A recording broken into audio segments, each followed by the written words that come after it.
penny for a paradox. There are so many, particularly around health and well-being. I'm Annie Hood. Hello and welcome to Well Intel Daily. This is the podcast that joins the dots on wellbeing perspective and everyday relevance.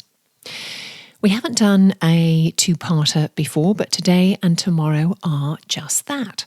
There's just too much fantastic information on the same subject to fit into one episode. I mentioned the World Wellbeing Movement last week. It's a movement founded by Richard Layard and Jan-Emmanuel Deneve. The organisation is led by CEO Sarah Cunningham. Sarah published an excellent article last week titled How We Can Tackle the Workplace Wellbeing Paradox. And what she's talking about is the disconnect between what is being invested in wellbeing in the workplace and the real benefit to employees. In short, it isn't translating. Is that money being wasted? Well, based on the evidence, the answer seems to be yes. But why? And before I move on, I want to hold and qualify that statement for a second. It doesn't mean you and I stop investing in the well-being of people. It does mean a need to step back and examine how your well-being strategy is integrated within your company. If you're trying to do well-being in isolation, it's less likely to work than if you treat it as an integrative well-being culture, or in other words, well-being integration into business strategy.